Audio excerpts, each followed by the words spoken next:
Pues muy buenas noches a todos los compañeros. Nuevamente estamos aquí en el Círculo Rebelde y pues hoy pues con el compañero Jacobino y el compañero Alberto Pérez. Por cierto, Jaco, antes de empezar el programa decía que si iniciábamos con la entrada de la Casa del Movimiento. Estaría bien, ¿no? Porque viejo recuerdo, luego les paso las cortinillas. Sí, es que también era una intención en un principio, bueno, sigue siendo la intención, compañeros, incluido Andrés Manuel, que dice que Morena es de reciente creación y entonces pues ha crecido mucho. Y entonces he insistido que Morena no lleva 3 años, es un movimiento que lleva mucho tiempo más y que no se entiende pues en toda esa parte. Entonces, aunque suene jocoso para los que nos ven, pues la Casa del Movimiento representaba muy bien que se puede hablar de los inicios y en la cual, pues digamos que los tres, de cierta manera, y los que nos están apoyando en la producción, pues estuvieron colaborando en ese espacio que además a nosotros pues le tuvimos mucho cariño porque fue ahí donde instalamos la primer cabina de la radio, Bombero Cristal, y en la cual pues nos apoyó muchísimo en la parte informativa del 2011 y el proceso del 2012, que fue la campaña de ese año con Andrés Manuel. Entonces, eso es lo...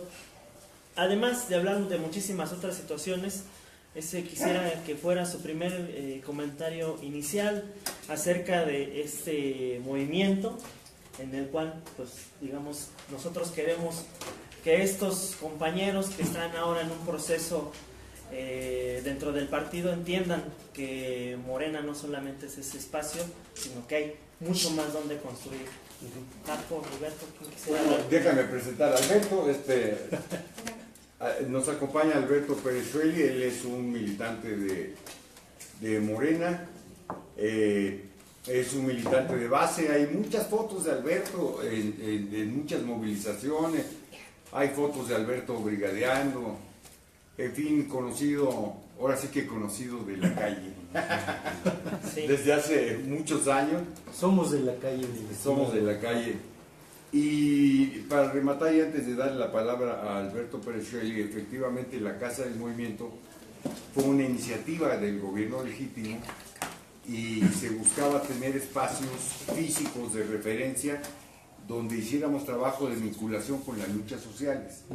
Realmente las casas del movimiento se llamaban Casas en Defensa de la Economía Popular. Bueno, esa casa duró abierta 5 años, no es por nada, pero creo que fue la única en la que se logró trabajar en todo el Distrito Federal. Ahí coincidimos con los compañeros de Radio AMLO, teníamos un programa al aire que nos gustaba mucho, siempre la cabina estaba llena, así como si estuviéramos regalando mota. Teníamos muchos invitados y se hizo un trabajo donde destacó mucho un proyecto de atención a deudores de tarjetas de crédito.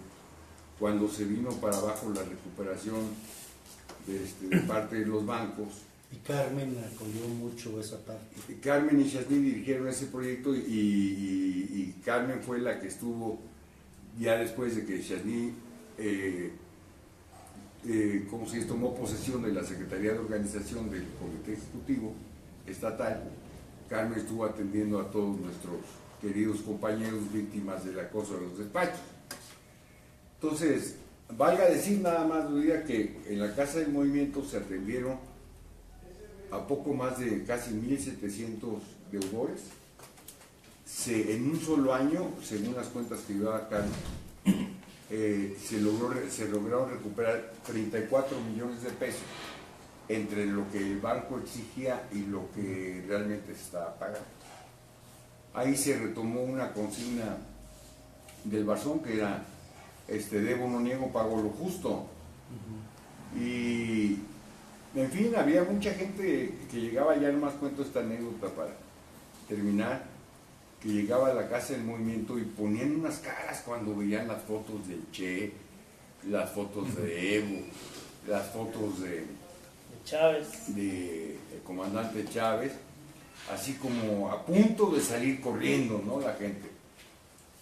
Y después cuando íbamos a las manifestaciones en apoyo a los compañeros del SME, ahí estaban marchando con nosotros. Una señora nos dijo un día, y pensaba que yo era de los que les gritaba, órale pinches huevones, pónganse a trabajar, ¿no? Cuando estaban en el Zócalo. Entonces, en aquel entonces éramos un movimiento. Y efectivamente requeríamos espacios de poder. Los tuvimos antes de ser partido. Hoy estamos en esa contradicción, Alberto, y ahora sí ya te cedo la palabra. ¿Cómo ves tú, como miembro del movimiento y ahora miembro del partido, cómo ves tú esta situación que se está dando en el partido? Por cierto, déjame decirte algo, la Casa del Movimiento fue la primera víctima del partido, porque nosotros dejamos de tener la manera de subsanar los gastos. Hablamos con el presidente del Comité Ejecutivo de la Delegación Benito Juárez para dividirnos la renta y nunca nos contestó hasta que nos echaron. Bueno, no nos echaron de una manera muy amistosa porque los caseros eran de Morena, ¿sí? Es importante decir que no lo eran, ¿no? Que no eran de Morena tampoco. Los caseros. Sí. ¿Eran convencidos? ¿O eran se convencieron convencidos. con el trabajo? Hasta afiliados estaban. Uno, el hijo, era un convencido. El papá al principio nos veía como bichos raros y luego hasta nos hacía el favor de barrer el patio sin que se lo pidiéramos, ¿no? Eternamente agradecidos a los compañeros. Siempre lo tenían sucio. Bueno, Alberto, pues aquí estás. Es una radio que escuchan básicamente militantes de Morena y simpatizantes de Andrés Manuel. Queremos romper el cerco informativo para que nos escuchen decenas de miles de personas. Entonces aprovechemos el espacio para escuchar. Bienvenido. No, pues muchas gracias, Jaime, Ruido, compañeros aquí de la producción, muchas gracias por su invitación. Lo que comentas, Jaco, es muy cierto. O sea, Morena, mucha gente que se ha acercado recientemente cree pues que somos un partido como cualquier otro, que nos formamos como un partido, que ese fue el origen, cuando que no es así. Fuimos y somos un movimiento social, el movimiento social más importante que hay en México. De ese tamaño es el movimiento que es Regeneración Nacional. Y todo esto viene de años, desde que se inició la lucha democrática en este país en contra del neoliberalismo, que podríamos fijarlo por ahí del año 88, ¿no? Cuando se forma el Frente Democrático Nacional, y de entonces para acá, luego la formación del gobierno legítimo en 2006, que da un nuevo empuje a este movimiento, ¿no? Y pues todas las luchas que se han sucedido alrededor, muchos críticos ahora del partido Morena dicen, no, pues es que Morena pues no se liga a las luchas populares, no se liga a los movimientos sociales. Pues ¿cómo va a ser así? Pues si surgimos precisamente de la lucha más importante que hay en nuestro país por cambiar este sistema, por cambiar el régimen.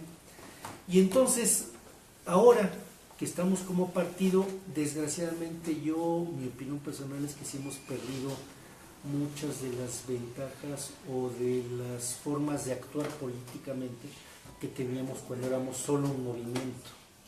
Ahora, bueno, pues tenemos por lo pronto que acatar la normatividad que rige a todos los partidos políticos. Eso ya es una camisa de fuerza. Pero bueno, queremos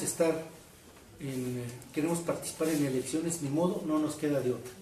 Y por eso también acuérdense ustedes cuando se hizo toda una discusión interna de que si nos quedábamos como movimiento o nos formábamos como partido, ¿no? Fue toda una discusión interna muy interesante, ¿no?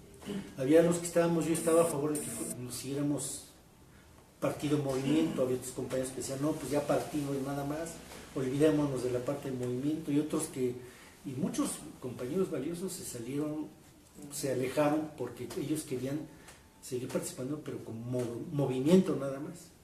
Entonces, todo eso yo creo que ha influido para que ahora Morena como partido, pues tengamos, podríamos decir, que hemos perdido, si acaso podremos decir, la frescura del movimiento de masas, la iniciativa que venga de abajo y que no sea popular. Todo ese tipo de cosas yo creo que hemos estado construyendo, con mucho trabajo hemos estado construyendo este partido, y lo hemos tratado de construir desde abajo. Lo que estamos haciendo ahora, que es crear esta estructura de comités seccionales en todo el país, es eso, es crear el partido desde abajo, ¿sí? No queremos caer en lo que cayó el PRD, que es simplemente ahora una burocracia corrupta como cualquier otra, y ahora sus dirigentes son los que dirigen sin rendirle cuentas a nadie. No queremos llegar a ser otro PRD, o el PRD bis, ¿no?, que algunos nos dicen. No queremos llegar a eso, y nosotros lo que buscamos es que con esta creación de comités tengamos nosotros a la militancia activa. Cuando un partido de izquierda tiene a su militancia activa, recibiendo formación política permanentemente, para que sean comités activos, que estén en actividad permanente, ¿no?, de todo tipo, con actividades culturales, artísticas, en fin, hay muchas cosas que se pueden hacer. Cuando un partido de izquierda es así, es muy difícil que empiecen a encaramarse advenedizos o gente que nos llega de afuera. Ahorita está esto en apogeo, que estamos recibiendo a gente de todas partes, no siempre gente con el mejor perfil, pero vaya, se acercan a Morena. Un compañero mío decía, es que los mercenarios huelen al vencedor. Pues están olfateando que Andrés Manuel es el vencedor, que Morena es el partido vencedor.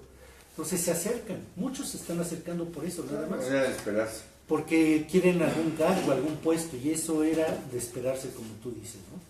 Pero ¿qué podemos hacer nosotros como militantes de base? Pues estar en comités activos y estar exigiendo en todo momento que haya reuniones de discusión, que haya cursos de formación política y que seamos partícipes de las decisiones del partido. Porque si nos estamos esperando, ay, a ver qué hoy dice Andrés Manuel, a ver quién nos... A ver cuándo convoca. A ver cuándo nos convoca. Bueno, si no nos convocamos nosotros mismos, pues vamos a estar entonces esperando a que nos digan lo que tenemos que hacer, ¿no? Sí, fíjate que eso es muy relevante. Bueno, quisiera regresar a la parte de cuando discutimos esta transición. Ajá. No se ha vuelto a dar una discusión de ese nivel, en donde se escuchen a todos los que quieran hablar. Se hicieron en todos los distritos federales, asambleas, en donde varios participamos señalando la parte relevante del movimiento. Eso también se requiere, ¿no? Y lo otro de la parte viva de la organización, hubo una queja muy grande en Veracruz, creo que fue de lo más sonado con el caso ya de Eva Cadena, de los espacios, ¿no?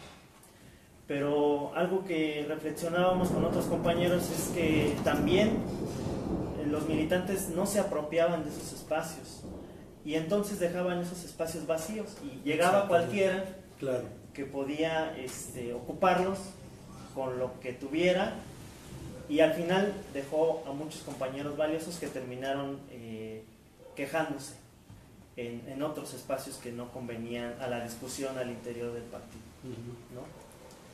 Y pues son de las situaciones que se dan precisamente por la falta de una formación de la militancia. Sí, es que es gravísimo cuando en un partido empieza a ver que la dirigencia se molesta porque los militantes se reúnen y opinan y sacan iniciativas o propuestas.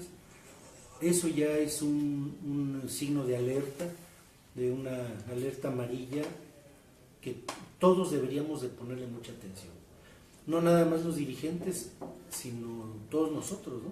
Porque como tú dices, o sea, los militantes cuando están activos y participativos, es muy difícil que se lleguen a encaramar, que se lleguen a este tipo de cosas. Y te pongo un ejemplo.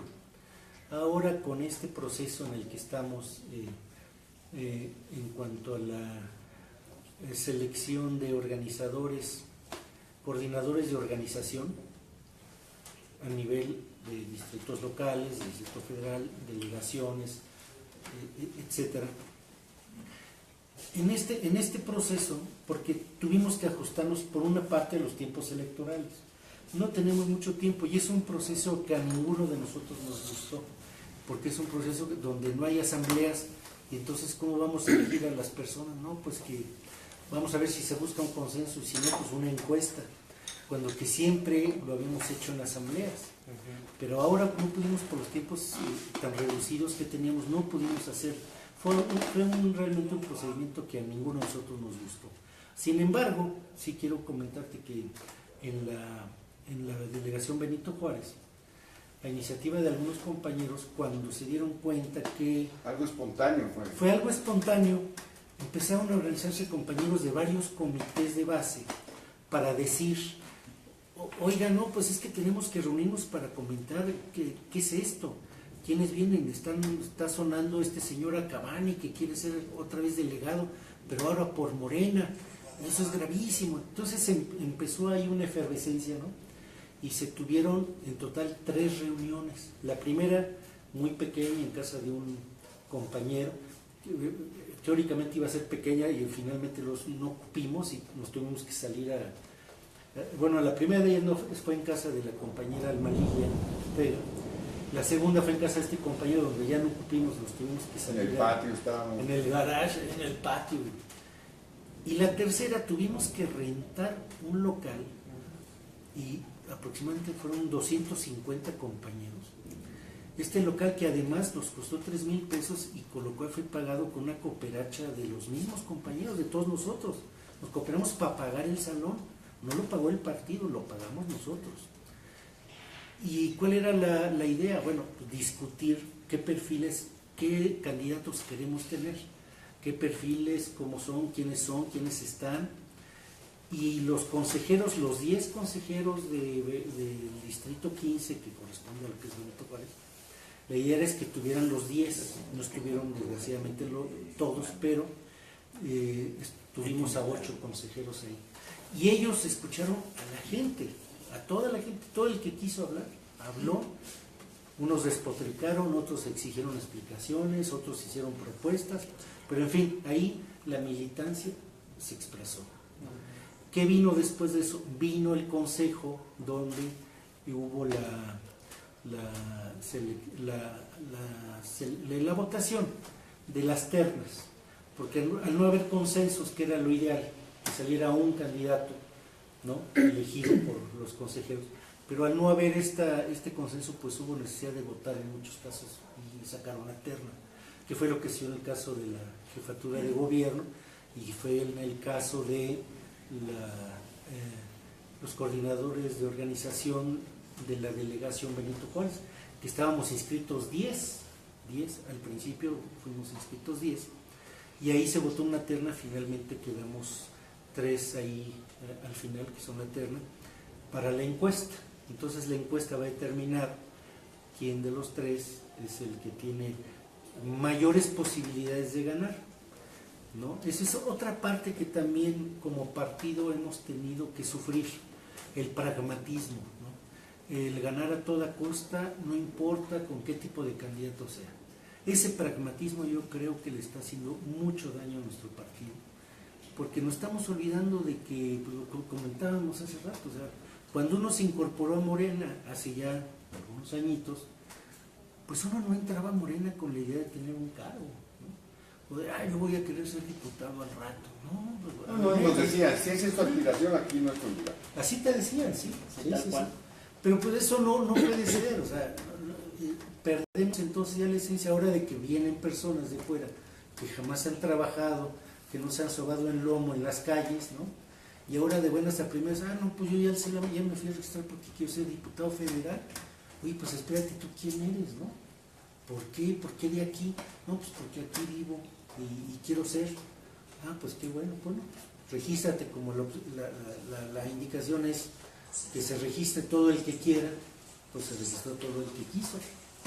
Y entonces ahora estamos con estos de que tenemos una lista de 10 participantes, ¿no? Entre ellos muchos compañeros muy valiosos, ¿no? Hay que reconocerlo también, muchos compañeros muy valiosos, compañeros y compañeras muy valiosas.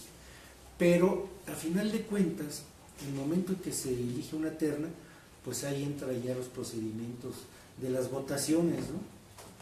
Donde pues sí, el pragmatismo político, ¿no? Oye, pues es que hay que decirle a nuestros consejeros que voten por porque ese es el que queremos que quede, que sea el que gane la encuesta y el que sea el candidato. O sea, ese es el que queremos, hay que decirles que voten por él. Entonces ya empezamos a caer en este tipo de pragmatismos y de dar línea a compañeros, que yo creo que como partido nos hace mucho daño. Yo creo que ahorita, bueno, tenemos la justificación de los tiempos electorales tan reducidos y todo, pero yo creo que debemos de volver a los tiempos de las asambleas, ¿no? De elegir, de no decidir todo, porque tampoco el asambleísmo así sin ton y son tampoco tiene buenos resultados, ¿no? Y yo creo que hacer las asambleas para decidir lo importante, los temas importantes, yo creo que eso debemos de tenerlo en Morena otra vez.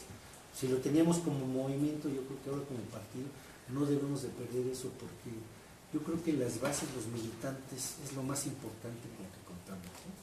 Porque son, o sea, nosotros, los militantes, la gente de base, pues que es la que va a las calles, es la que tiene contacto con la gente, la que tiene la que confía en los vecinos. Claro, que tus vecinos que ya te conocen, que mira, ahí van los de Morena, ya van otra vez ahí va a tocar otra vez puertas. el Moreno. No se cansan, ahí ya los mandaron a la goma de aquel edificio y ahí van otra vez. Ahí van. ¿No?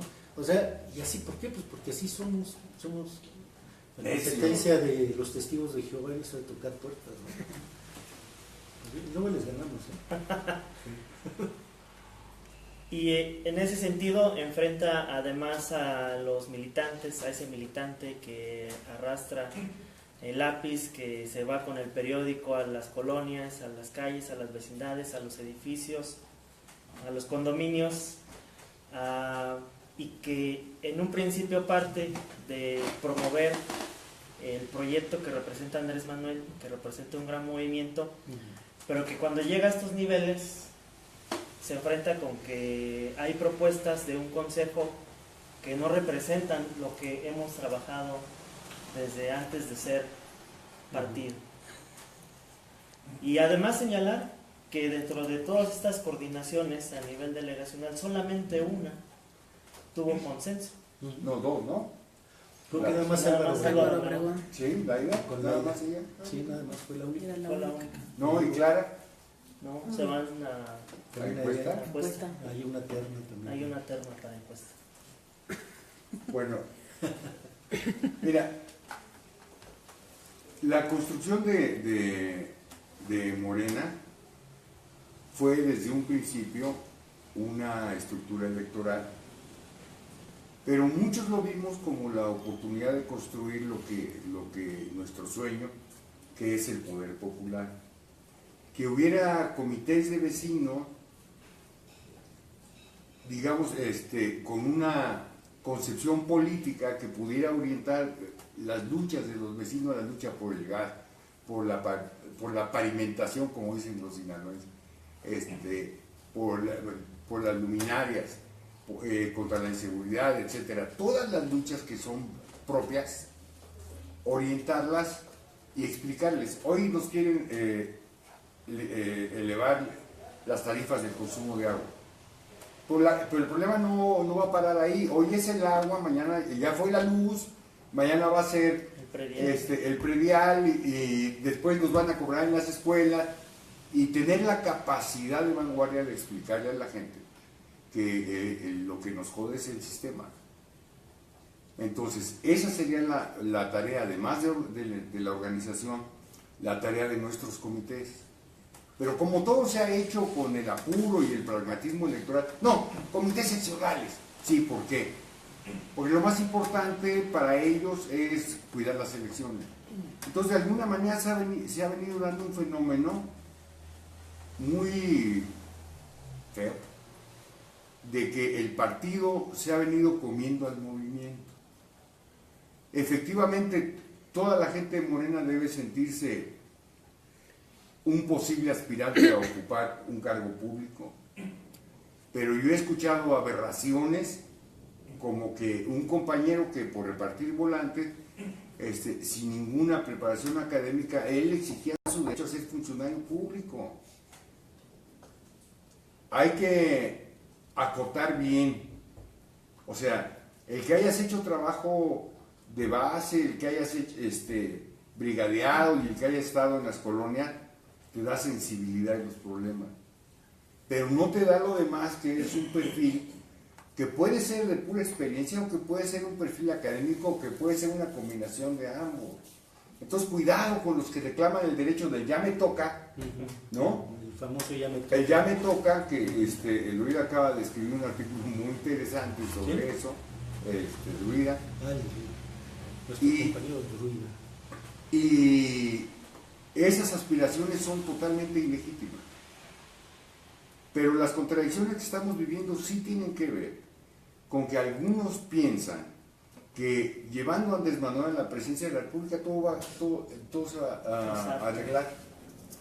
Y entonces vamos a correr el riesgo, si esa sigue siendo la estrategia política que parece ser que es de la que muchos están convencidos, de que haya un Congreso mayoritario que lo destituya, como pasó con Dilma Rousseff.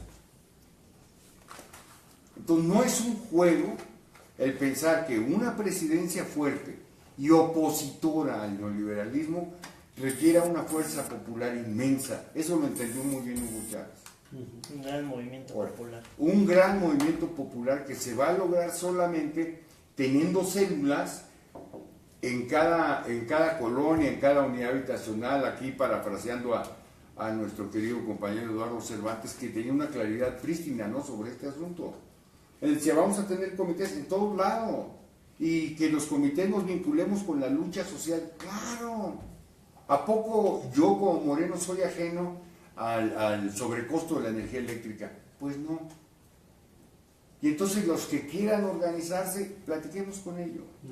Claro. Entonces necesitamos la formación política, no para que nos vayan a dar pinches platiquitas de 2 horas que terminas dormido. Necesitamos la formación política, primero para escuchar a nuestros compañeros. Segundo, para que nuestros compañeros sepan, porque hay mucha gente que está militando y está en la calle y está quizás haciendo méritos para tener su huesito, que no saben qué es Morena. No conocen el nuevo proyecto de nación, no conocen lo que es el neoliberalismo, no conocen lo que es la oligarquía, pero adoran a Andrés Manuel, y ese es su guía. Aguas con el culto a la personalidad que tanto daño le ha hecho a la izquierda en todo el mundo, ¿no? ¿Qué nos queda a nosotros como gente de izquierda? Yo honestamente creo que Morena se está derechizando. A mí hay compañeros que son dirigentes estatales que los oyen hablar y dicen, ay güey, ¿a poco este es de izquierda? Honestamente no, ya no hay, eluden palabras, se desdicen de compromisos con luchas populares como la de Venezuela, le dan la vuelta al enfrentamiento.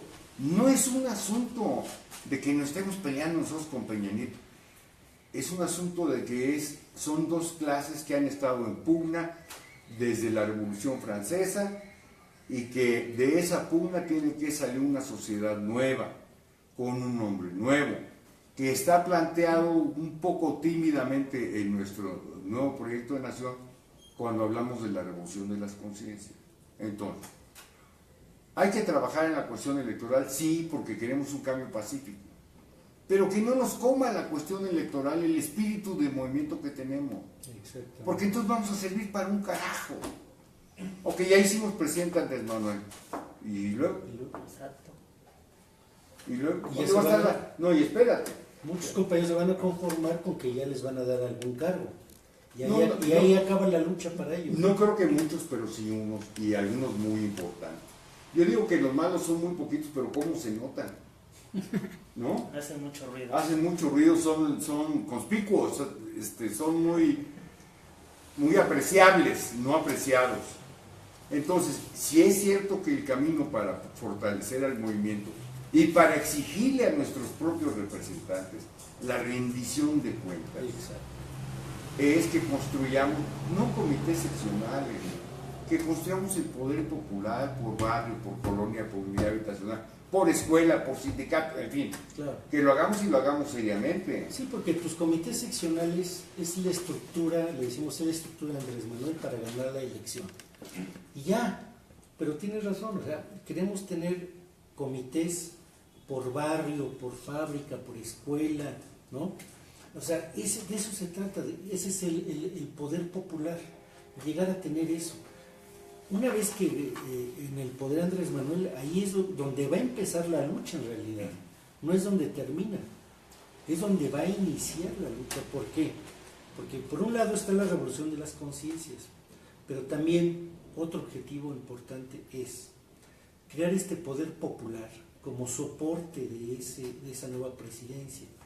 ¿Y qué se debe de buscar? Si vamos a hacer la cuarta transformación de nuestro país en su historia, ¿no? Debe haber nuevas instituciones, nuevas leyes, ¿no? O sea, un cambio radical. Es lo que luego muchos compañeros que los quiero yo mucho, pero son de la izquierda radical, de la izquierda socialista y todo, de la izquierda marxista, que por cierto yo provengo de ahí, de mi juventud, ahí anduve yo con uno de estos compañeros, pero ahora ya he tenido discusiones muy fuertes con ellos en años recientes, porque me dicen, oye, pero es que tu partido pues es una fuerza burguesa, o sea, así nos ven, tú eres una fuerza burguesa. ¿Por qué? Pues porque tú no buscas derrocar al capitalismo, sino tú nada más lo quieres administrar, y de ahí no van a salir. O sea, nosotros cuando estamos hablando de hacer la cuarta transformación, es obvio que vamos a ir a un cambio de régimen, a un cambio total. No podemos estar ni con las mismas instituciones, ni con las mismas leyes, con la misma constitución. Es obvio que tenemos que darnos otro marco legal. Y otro marco legal en esta época, pues no puede ir más que a favor de los trabajadores, a favor de las mayorías de este país. O sea, no hay para dónde hacerse. Ese es el camino, ¿no?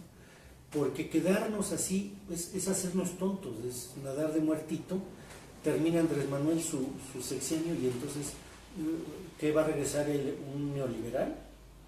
Pues no, porque si vamos a crear este poder popular y vamos a crear nuevas instituciones, pues eso ya no va a suceder. Pero eso no está en el imaginario de la mayoría de los compañeros. La mayoría de los compañeros suponen, asumen y se comprometen a que una vez llegando Andrés Manuel al poder, algo sí va a suceder, y es que, aunque sea momentáneamente desangrado, o sea, la sangría económica, la sangría social, la sangría política que hemos estado viviendo en un país que se está desangrando, se va a detener. Ok, pero entonces pues hay que recuperar al paciente. Entonces, primero, de evitar que se muera. O sea, la situación del país es tan extrema, Así es. que lo primero que tenemos que hacer es evitar que se muera. Ya no nos sangre nada, ya basta, ¿no? Y ya después veremos qué es lo que sigue. Pero en ese veremos qué es lo que sigue. Tienen que tener claridad los compañeros que Andrés Manuel no va a poder solo, ni nadie, ¿eh? Nadie va a poder solo, nadie. Porque el país está, francamente, en ruinas. No es extraño que diga que es el despeñadero. ¿No? Estamos en el despeñadero. Ahorita que recordabas el texto, en una parte comentaba que efectivamente esta parte de la transformación no se va a entender desde las curules del Congreso ni desde las oficinas de Los Pinos, porque no es suficiente.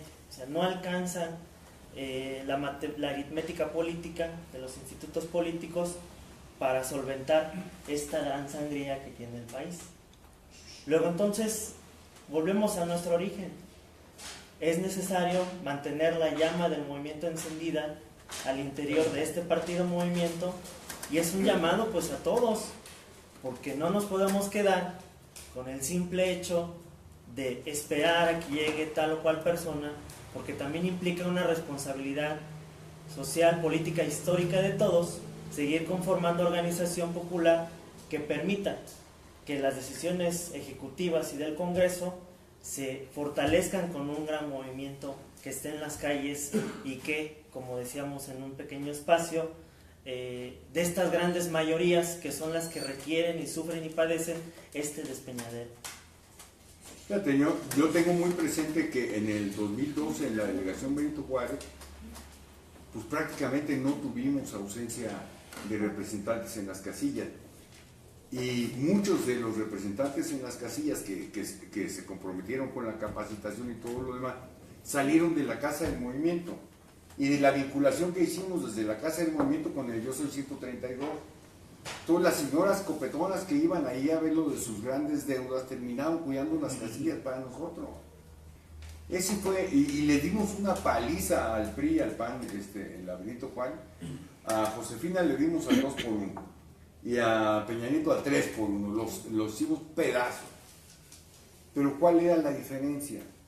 La diferencia es que en la Casa del Movimiento no se daba línea. O sea, como ahorita nosotros aquí en Radio Anglo estamos expresando nuestra opinión, buscando radioescuchas de derecha que duden ante nuestras palabras de lo que todos los días oyen y de lo que creen. Ahí en la Casa del Movimiento no dábamos línea, dábamos talleres de formación política. Pero a la gente que llegaba por algún auxilio para el asunto de la luz o para lo que fuera, no le decíamos, ahora tienes que hacer esto. Los convocábamos a que si conocían a alguien que estuviera en la misma situación, lo ayudaran como nosotros lo ayudamos a él. ¿Y qué fue lo que pasó? Que como el oxígeno, que es un producto, un desecho de la fotosíntesis, pues los cuidadores de casilla fueron compañeros que se concientizaron en ese proceso y que levantaron la mano para decir, yo cuido la casilla. Ni eran miembros del partido ni nada. Entonces son experiencias realmente valiosas que tenemos que documentar. Hay muchos videos donde se documenta esto, pero sí tenemos que volver a la idea de que el movimiento es un globo y el partido es un chipote en el globo. O sea, nosotros mismos nos estamos perdiendo. Ahí les va.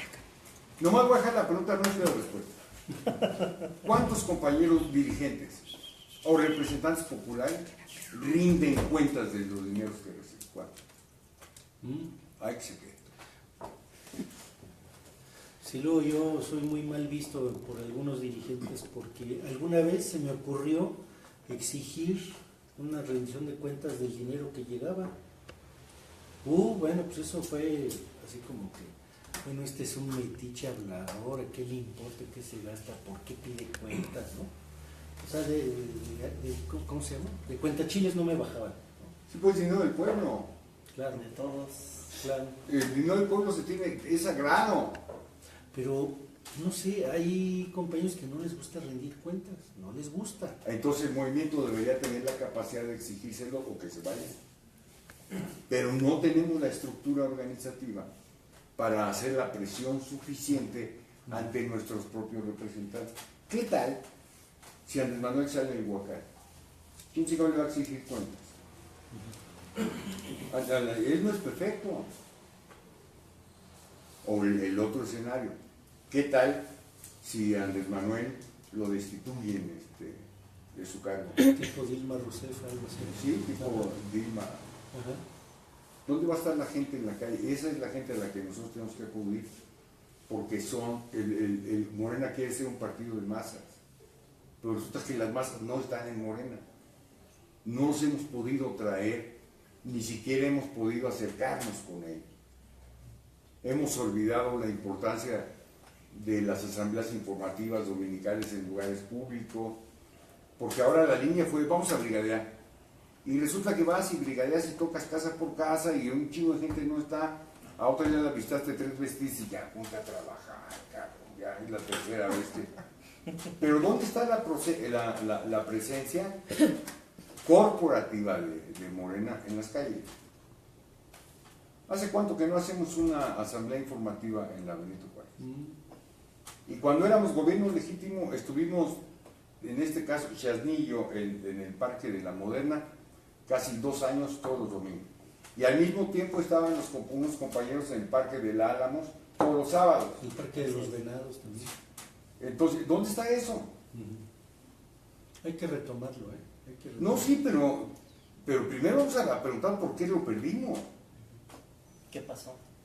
¿Por qué perdimos espacios como la Casa del Movimiento? ¿Por qué hemos perdido tantos espacios, tanta energía política si Morena crece y crece en las encuestas? Qué contradicción, ¿no? O sea, estamos creciendo en encuestas, pero dentro de este gran movimiento popular tan relevante, se lo está comiendo. Es que es coyuntural, porque el único opositor real al régimen es Andrés Manuel López Obrador. Y Peña Nieto no lo ha podido hacer peor. O sea, por donde le busques, Peña Nieto no tiene salvación. Hay otros más idiotas en el gabinete. Pero este es idiota, irresponsable, corrupto. Sí, Es un cuate que no tiene principio. Es un traidor a la patria. No le importa el sufrimiento de la gente. Es cínico. Es insensible. O sea, no tiene agarradera este pobre hombre. Y ya la gente se hartó. Entonces, esa coyuntura del contrasentido, ganó y el único que supone a este güey es Andrés Manuel, pues vamos con Andrés Manuel. Eso le da al partido una presencia cuantitativa, pero no cualitativa. No basta, y yo admiro mucho a los compañeros que brigadean, por ejemplo, en Culiacán. Imagínate brigadear en Culiacán ante tanta violencia, el calor infernal que hace. Luego hay un montón de calles que no están pavimentadas, que es a donde queremos ir. En fin, así en todo el país hay un montón de compañeros. Puedo decir que millones, que hasta su vida exponen para trabajar. Son admirables. Pero el brigadeo casa por casa nos ha permitido tener los resultados que estamos buscando en lo que es la conformación de los comités, con mucho esfuerzo. Si hay comités conformados, pero lo que sí vimos nosotros durante mucho tiempo es que cuando salíamos a la calle, como una brigada, poníamos nuestra lona, poníamos una carpa, un micrófono y una bocina, y empezábamos a hablar, y la gente se acercaba, y la gente se acercaba, y la gente se acercaba. Quizás no oían todos los discursos, pero ahí estaba, ¿no? Y en aquel entonces no teníamos este acomedimiento de decir, oye, pues afíliate al gobierno legítimo, ¿no? Hasta que llegó la línea de calidad. Entonces la gente se empezó a sacar de onda. Pero sí nos escuchaban. Y nosotros que nos dedicamos a esto el intento de crear conciencia, necesitamos ser escuchados. En Morena hay mucha gente que debe ser escuchada. Todos los compañeros de Morena deben ser escuchados. Es realmente maravilloso escuchar a compañeros boleros, a compañeros peluqueros, expresarse con más elocuencia y sensibilidad que muchos de nuestros intelectuales, que conocen la pobreza porque han leído. Pero hay que oír a esos compañeros. Y en las asambleas informativas que hacíamos en la calle, ellos hablaban.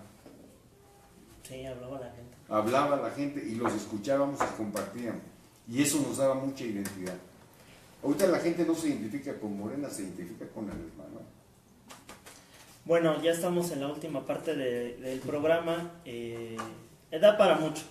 Incluso da para hacer otro programa sobre este tema. Pero sí quisiera escuchar esta parte tuya del por qué decidiste aportar desde un espacio de decisión política al movimiento. ¿Por qué los compañeros que nos ven, que nos escuchan, pueden encontrar en ti alguien que va en ese sentido de apoyar estas líneas de acción que permitan pues esta gran transformación? Pues sí, mira, claro que sí. Vinieron entonces los lineamientos para todos estos cargos, estas candidaturas que van a ser el año próximo.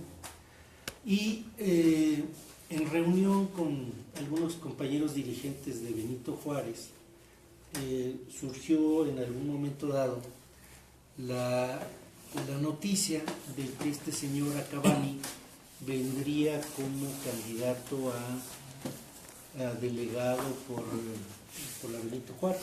¿Quién es Alberto? Vino aquí en lo general, ¿quién es Acabani? El señor Fadlala Acabani, que así se llama, ya fue delegado por el PAN de la Benito Juárez del 2003 al 2006. Coincidió con la gestión de Andrés Manuel con la jefatura de gobierno. No hay que esconderlo, al contrario, hay evidencias de que tuvo una muy buena relación con Andrés Manuel, una buena relación política. Incluso él apoyó la lucha contra el desafuero, ¿no? Firmó desplegado junto con los otros delegados del Distrito Federal. También apoyó el plantón del 2006, en fin, pero desgraciadamente tiene el señor muy mala fama pública por sus gestiones, por su actuación al frente de la delegación Benito Juárez. El boom inmobiliario, que así se le ha dado en llamar, pues tiene mucho su origen en la gestión de este señor. Claro que, bueno, dicen, no, pues es que estaba el bando 2 que hizo Andrés Manuel y la norma 26, etcétera, pues que ya fue deformada posteriormente y entonces fue utilizada para crear estos grandes edificios residenciales, ¿no? Pero el caso es que este señor Acabani tiene realmente muy mala fama pública.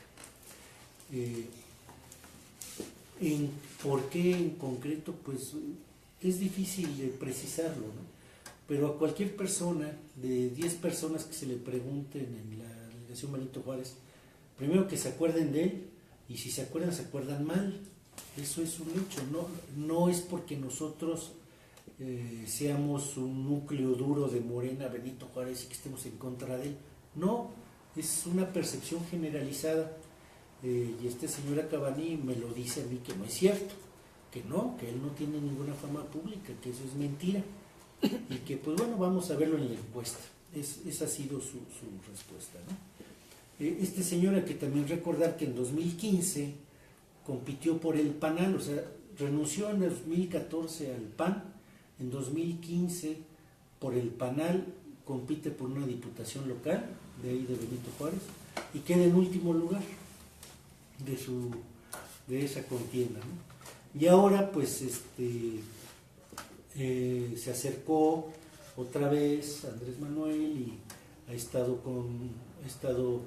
participando en una de las reuniones que tuvimos, la última. Firmó el acuerdo, ¿no? Él fue uno de los firmantes del acuerdo en el momento de la revolución, ¿sí? Y estuvo en la última reunión que hicimos nosotros de la militancia de Benito Juárez, estuvo ahí presente, se llevó un abucheo general, y yo después le dije, bueno, pues mira, vele pensando, porque estos abucheos van a ser masivos en donde te pares en cualquier lugar de la Benito Juárez, sobre todo con la militancia, así que vele pensando. Yo que tú pensaría hasta 3 veces, ¿no? ¿Sí? Bueno, el caso es que ahí está, es uno de la terna, no está afiliado a Morena el señor, no pertenece a Morena, nunca ha pertenecido, él perteneció al PAN hasta el 2014, no sé si se habrá afiliado al PANAL en 2015, lo ignoro, y ahora pues no está afiliado, va como candidato externo, por así decirlo. El otro compañero, que se llama Antonio Olivo, él sí es un compañero de Morena, es un compañero muy respetable, él ha luchado en el Barzón, él proviene del Barzón, que es el otro compañero que está en la terna, ¿no? Entonces, fue un momento dado en que compañeros, yendo a tu pregunta ya en concreto, compañeros de varios comités de base me dijeron, oye, pero es que debemos de cerrarle el paso a este señor, porque no podemos permitir de darle el paso libre y que llegue y que sea el candidato. Entonces, me dice, ¿tú por qué no te propones? Proponte, ándale. Pues así me agarraron en curva, la verdad, y yo en ese primer momento les dije que no, espérense. Yo no estoy aquí para eso, no, espérense, yo no quiero. Les dije, miren, hay otros compañeros en Benito Juárez que son personas muy destacadas, que son militantes de Morena, algunos de nuestros intelectuales, como Jorge Eduardo Navarrete, hay otro compañero militante muy distinguido, José Jacques, que ayuda mucho al movimiento migrante mesoamericano, y el compañero Víctor Suárez, que es de la Asociación Nacional de Empresas del Campo, que incluso formó parte del gabinete de Andrés Manuel en 2012, iba para la Zagarpa, ¿no? Entonces, y esos compañeros son residentes en Benito Juárez. Dije, pues déjenme hablar con ellos para ver si cualquiera de ellos se anima, y sería un lujo poder contar con su candidatura, ¿no? Y hablé con ellos, desgraciadamente ninguno de ellos por diferentes razones no pudieron estar con nosotros en este proceso. Entonces dije, a la siguiente reunión yo les comuniqué esto a los compañeros y dije, bueno, pues apúntenme. Entonces sí voy. Ante la amenaza de que este señor llegara, dije, bueno, pues apúntenme. Entonces he estado haciendo pues mucha labor con comités de base, con compañeros que me preguntan y por qué, y ahora qué vas a hacer, y cuál es tu programa. Bueno, ahí tengo una idea suelta, son 18 puntos de un programa de gobierno para la delegación que ha sido muy bien recibido por muchos compañeros. Bueno, pues, sin tener recursos y con el tiempo encima, pues no hemos podido hacer ni volantes, ¿no? O sea, no hemos podido hacer nada más que sacar ahí una pequeña semblanza y con estos 18 puntos. Y en las redes sociales, sobre todo, por correo y en las redes sociales, ¿no? Que hasta ahí hemos podido actuar. Tengo entendido que ha habido ya alguna encuesta por ahí que me ponen arriba ahí en la Benito Juárez. Ignoro bien cómo se haya hecho esta encuesta, pero bueno, ahí está. Hoy la anduve tuiteando y la puse en el Facebook también. Y la verdad es que pues, este proceso pues, ha sido pues, lleno de sorpresas, ¿no? Porque pues yo no, la verdad, y yo lo declaro, yo no tengo la bendición de nadie de arriba, ¿no? De ningún compañero dirigente de arriba, ninguno me ha dicho, órale, te apoyo, vamos contigo, ¿no? Sino que pues más bien como que he percibido, ¿no? Sobre todo a raíz del último consejo, pues de que hay línea de apoyar a este señor Acabani, ¿no?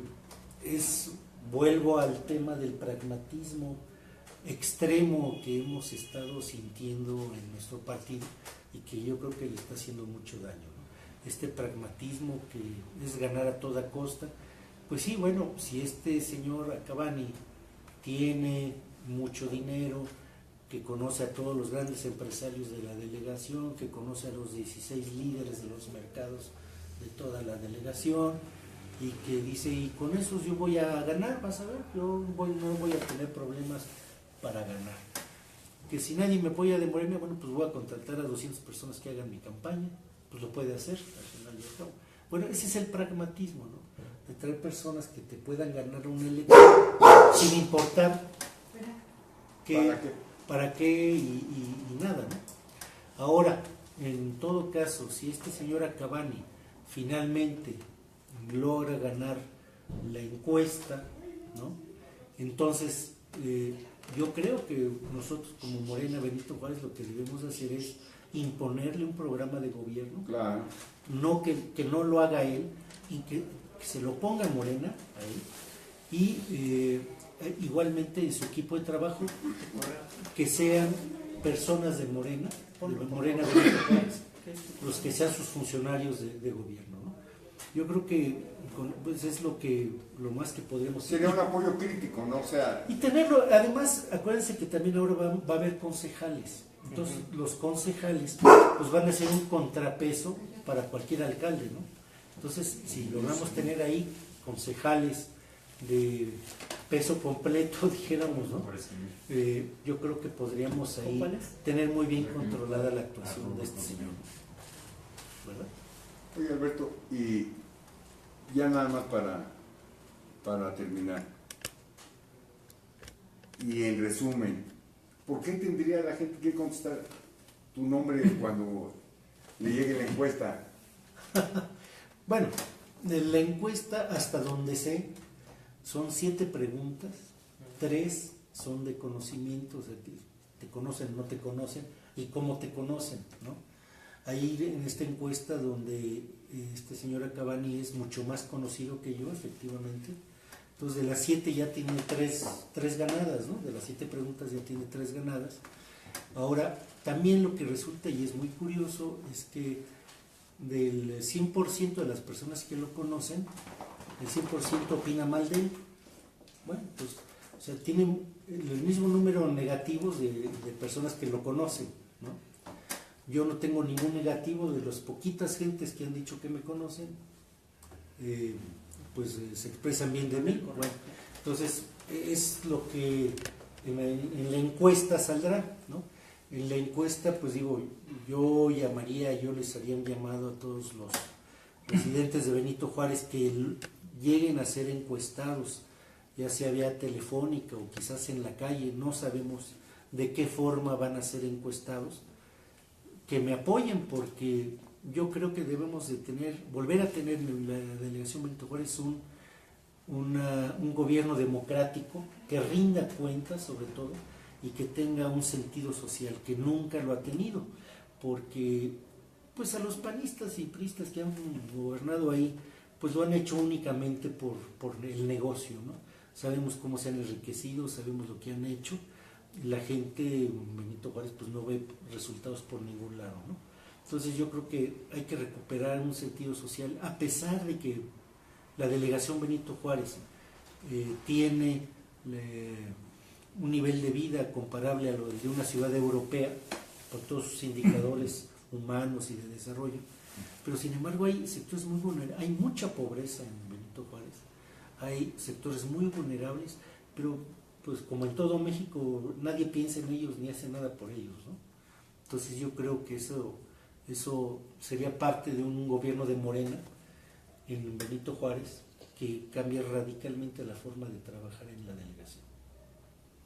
Y que además es necesario porque se piensa que no existe gente que padece o que tiene necesidades en la delegación, pero sí las hay. Claro que sí las hay, claro que sí. Y además hay situaciones que se han afectado dentro de estos grandes espacios, como son pues los servicios públicos, que se encuentran afectados ante el surgimiento de espacios comerciales que tienen preferencia a las casas habitación y a las viviendas pues de miles de personas que viven en esa delegación. Así es, así es. O sea, mira, realmente en la Benito Juárez se vive cada vez menos bien. Hay una tendencia nacional a la extinción de la clase media y en Benito Juárez somos clase media. Entonces, así como debemos de tener nosotros la sangría en todos los sentidos en el país, debemos tener también la capacidad de tener el deterioro de las condiciones de vida de los mexicanos. Y eso incluye también a las clases medias que hoy han repoblado la delegación Benito Juárez. Exactamente. Pues bueno, antes de retirarnos, pues algún mensaje, Jaco, para despedirnos y posteriormente. Pues mi profunda preocupación, porque claramente está establecido en los estatutos, en el estatuto, que los representantes no deben condicionar sus decisiones al momento de votar a ninguna influencia externa. Entonces me preocupa profundamente que este asunto de Acabani sea una muestra de una descomposición de nuestros órganos internos. Que se esté votando en bloque, que se esté votando a ciegas, porque además de ser irresponsable es violatorio de los institutos del estatuto. Entonces, yo me reservo obviamente mi derecho a actuar ante la Comisión Nacional del Ministerio de Justicia, por estas circunstancias, porque es muy frustrante, muy frustrante. En fin, pero Morena va, porque existimos gente que queremos seguir jalando el carro.